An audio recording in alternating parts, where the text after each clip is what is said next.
Live Beed प्रसारमध्ये आपलं स्वागत आहे। मी पत्रकार सय्यद सनी। बीड विधानसभा निवडणुकीसाठी उमेदवारांचा जोरदार प्रचार सुरू असून मतदारांपर्यंत पोहोचण्यासाठी विविध प्रचार यंत्रणा वापरली जात आहे। रॅली, पदयात्रा आणि जाहिरात वाहने या मोठ्या प्रमाणावर प्रयोग होत आहे। मतदारांशी संवाद साधून त्यांच्या समर्थनासाठी उमेदवारांना प्रचंड प्रयत्न करताना दिसत आहे। चुनावावर चर्चा करण्यासाठी आज आपल्या सोबत बीड शहरातील प्रसिद्ध व्यक्तिमत्व दारुलूमचे बीडचे उस्ताद जनाब मुफ्ती मोइनुद्दीन खान आहे। चला त्यांच्याशी निवडणुकीच्या महत्वपूर्ण मुद्द्यावर चर्चा करू। लाइव बीड प्रसार में आपका स्वागत है। शुक्रिया, जज़ाकल्लाह। बीड विधानसभा के लिए 31 उम्मीदवार इच्छुक खड़े, मुस्लिम समाज किसे पार्टिंबा देगा? जैसे कि शुरू से हिंदुस्तानी मुसलमानों का ये तर्ज रहा है कि हर वो उम्मीदवार जो किसी भी जाति धर्म से ताल्लुक रखे, अगर कौम, मुल्क और मिल्लत के हक में फायदेमंद हो तो हम उसी को वोट देते हैं और उसी की ताकत को बनाने की कोशिश करते हैं। इस मर्तबा भी लोग समझदार हैं, वो इस बात का फैसला बखूबी जानते हैं कि जो शख्स भी कौम, मुल्क और मिल्लत के हक में फायदेमंद साबित हो सके, लोगों की जरूरियात को और उनकी उम्मीदों पर खरा उतरे, उसको वोट देकर कामयाब बनाने की फिक्र करेंगे। बीड विधानसभा के सीट पर किसको देखना पसंद करोगे?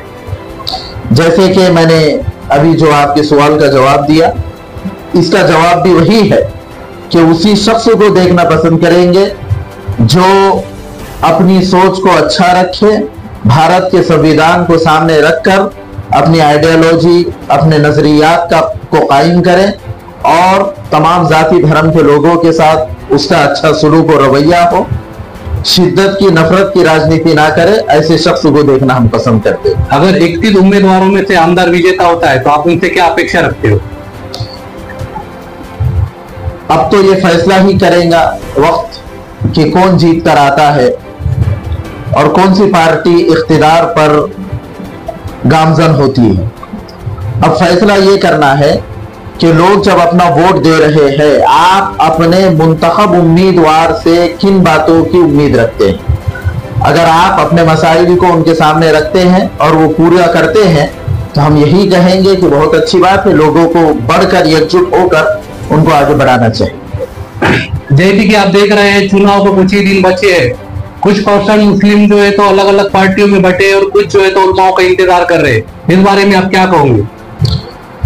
गुज़िश्ता कल जुमेरात के रोज उलमा की इस सिलसिले में एक नशिस्त मुनाकिद हुई, उनका आपस में मशवरा हुआ जिसमें इस बात का पैगाम पर्चियों के जरिए से हर मस्जिद में पहुंचाया गया कि वोट की अहमियत को समझे, अपना वोट ज़ाया ना होने दे और जो उम्मीदवार आपके हक में फायदेमंद नजर आए, शर्त यह है कि किसी इंतहा पसंद पार्टी से उसका ताल्लुक ना हो, उसको वोट देकर कामयाब बनाए। क्या इसमें उलमाओं का इंटरफेयर करना जरूरी है? बिल्कुल। वजह उसकी ये है कि अगर सियासत को हम दीन का हिस्सा नहीं मानेंगे तो फिर जुल्म, जबर, इस्तिबदाद, करप्शन को लोग जायज समझेंगे। सियासत का ताल्लुक दीन से कदीम तर रहा है और इस मुल्क में रहने के नाते मुसलमानों की हिस्सेदारी है सियासत में। लिहाजा जहां पर हम तहारत के, रोजे के, नमाज के, ज़कात के मसाइल को उलमा से मालूम करके, पूछ के मुकम्मल करते हैं, इसी तरह अपने सियासी मसाइल को भी उलमा से जानकर हल करने की फिक्र करनी चाहिए और अल्हम्दुलिल्लाह बीड़ के आवाम ने ऐसा किया। इसके लिए तमाम ही आवाम मुबारकबादी के काबिल। जैसे कि बीड़ के मुस्लिम लीडर है जो अलग अलग पार्टियों में बटे हुए हैं, क्या ये उलमाओं का कहना मानेंगे?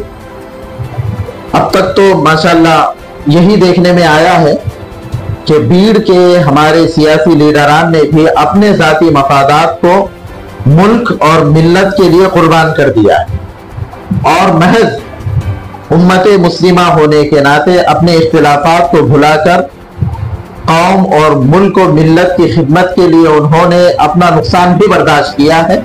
इस मर्तबा भी यही उम्मीद करते हैं कि आपस के इख्तिलाफात को भुलाकर इंशाअल्लाह एक प्लेटफॉर्म पर आकर एक ऐसा उम्मीदवार जो लोगों के हक में फायदेमंद साबित हो सके, अपने कुव्वत बाजू से बरसरे इख्तिदार पर आएंगे इंशाअल्लाह।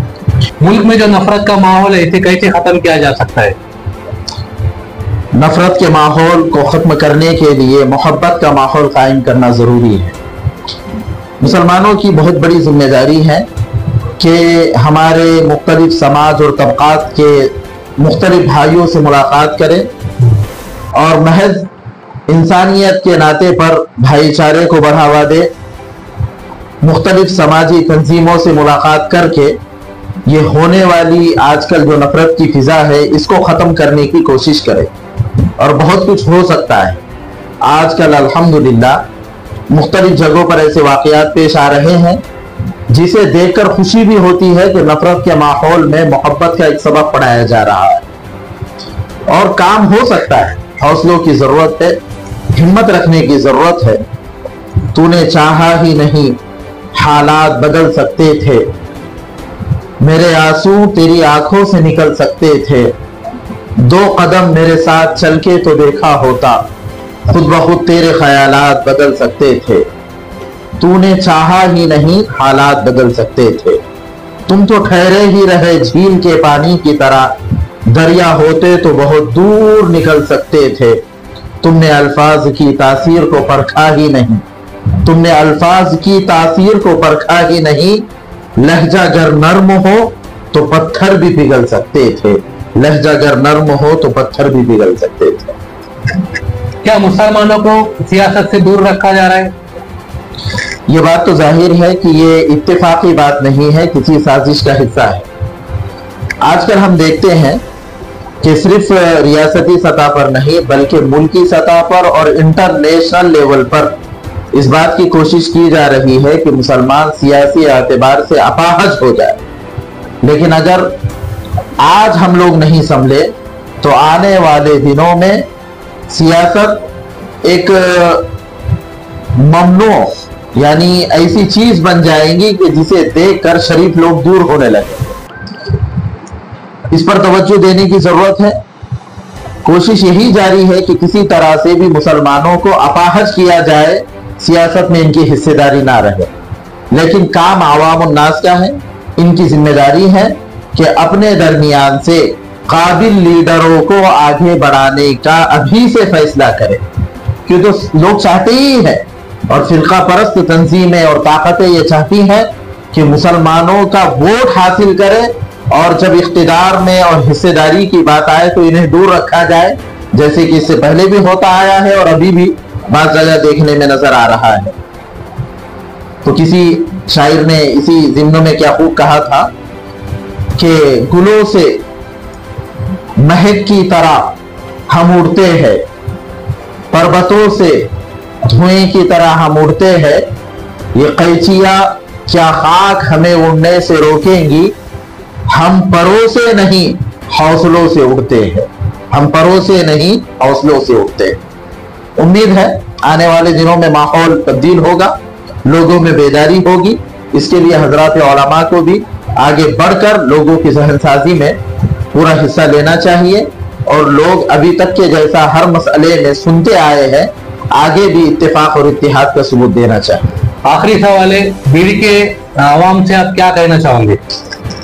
मैं अवाम उन्नास से हजरत उलमा का एक अदना सा खादिम होने की वजह से यही अपील करता हूँ, जो मजलिस उलमा के जिम्मेदारों ने तय किया है कि वोट की अहमियत को समझे। वोट एक शरई हुक्म है और कुरान कहता है वला तक्तुमुश शहादा, गवाही को मत छुपाओ। आपकी जिम्मेदारी है कि आप इसको गवाही समझकर सही ढंग से अदा करें, अपने वोट को ना बटने दे ना बिकने दे और वो उम्मीदवार जो मुल्क और कौम के हक में फायदेमंद है उसको आगे बढ़ाने की फिक्र करे। इसी तरह से मैं हमारे उन भाइयों से भी अर्ज करूंगा कि चंद हजार की खातिर अपने वोट को हरगिज ना बेचे, वरना अल्लाह के यहाँ पर हमें इसका जवाब देना पड़ेगा। और ये रिश्वत है, रिश्वत किसी भी सूरत में जायज नहीं है। हदीस पाक में है अर्राशी वल मुर्तशी किलाहुमा फिन्नार, लेने वाला और देने वाला दोनों जहन्नम में। इसलिए मैं हमारे लीडरान से भी यही कहूंगा कि अपने सियासी फायदे के लिए लोगों के जेब को हराम माल से ना भरे और लोगों से भी यही कहूंगा कि खुदारा थोड़े से फायदे के लिए अपने बड़े नुकसान को हम जबरदस्ती अपने सर ना थोपे। उम्मीद है कि बात समझ में आई। शुक्रिया मुफ्ती मोइनुद्दीन साहब, आपने आपका कीमती वक्त दिया